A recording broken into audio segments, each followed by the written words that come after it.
जय संविधान, जय भारत, जय भीम साथियों। सबसे पहले तो आप सब पत्रकार बंधुओं का मैं आज की इस प्रेस वार्ता में स्वागत करता हूं। और बड़ी विपरीत परिस्थितियों में आज ये प्रेस कॉन्फ्रेंस हम कर रहे हैं, जब सारे यूट्यूबर्स के ऊपर, यूट्यूब चैनल्स के ऊपर केंद्र सरकार नए नए तरह के शर्तें लगाकर प्रतिबंध लगा रही है। एक तरीके से प्रजातंत्र देश में एकदम खतरे में आ गया है, संविधान पूरी तरह खतरे में आ गया है, लोगों के फंडामेंटल राइट्स का लगातार वायलेशन हो रहा है। और ऐसे में जिस तरह इलेक्ट्रल बॉन्ड इतना बड़ा एक स्कैम, जिसको खुद माननीय सर्वोच्च न्यायालय ने इलेक्ट्रल बॉन्ड को एक स्कैम घोषित कर दिया अपने जजमेंट के माध्यम से, और उस स्कैम में यह खुलासा हुआ कि जो लगभग 16,000 करोड़ का इलेक्ट्रल बॉन्ड खरीद के जो पॉलिटिकल पार्टीज को चंदा दिया गया, उसमें से 52% के आसपास चंदा केवल अकेले भारतीय जनता पार्टी को गया। ये चंदा था या चंदा दो धंधा लो था, या ये कहें कि ये जांच एजेंसियां केंद्र सरकार के या जहां जहां सरकारें हैं उनके लिए वसूली के लिए काम कर रही है। क्योंकि जहां जहां जांच एजेंसियों ने जांचें शुरू की अलग अलग कंपनियों के खिलाफ, औद्योगिक घरानों के खिलाफ, कॉरपोरेट्स के खिलाफ, जैसे जैसे जांच शुरू हुई वैसे वैसे उन कंपनियों ने चंदा बढ़ाना शुरू कर दिया। अभी पता चला कि 41 ऐसी कंपनियां हैं जिन्होंने जांच शुरू होने के बाद 2741 करोड़ चंदा केवल भारतीय जनता पार्टी को दिया। तो क्या ये जांच एजेंसियां भारतीय जनता पार्टी के लिए वसूली का काम कर रही हैं?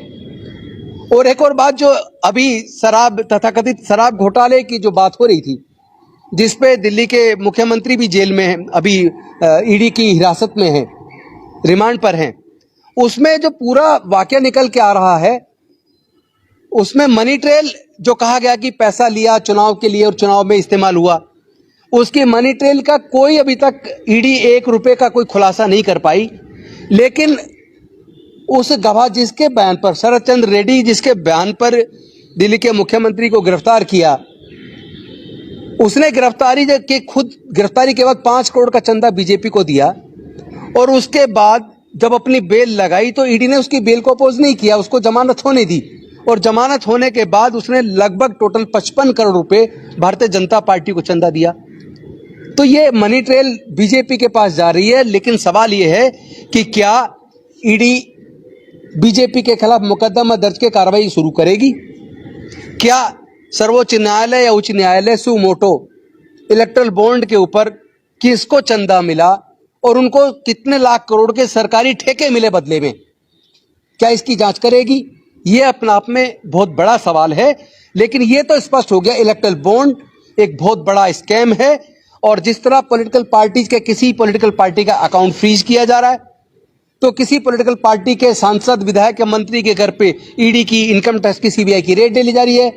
और जांच शुरू होने के बाद जो जो पॉलिटिकल पार्टी का नेता भारतीय जनता पार्टी को ज्वाइन कर लेता है, उसी की जांच बंद कर दी जाती है। अभी प्रफुल्ल पटेल को भी क्लीन चिट दे दी गई।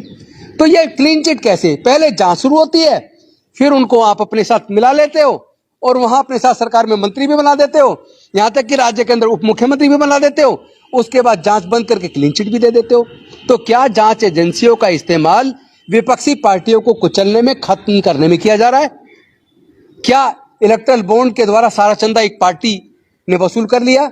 क्या पूरी तरीके से देश का संविधान खत्म हो चुका है? क्या लोकतंत्र खत्म हो चुका है? तो मैं चाहता था कि इस मुद्दे पर आपके माध्यम से जनता के पास ये बात जानी चाहिए कि किस तरह देश का वातावरण बना दिया गया है, देश में संविधान और लोकतंत्र को खतरे में डाल दिया गया है।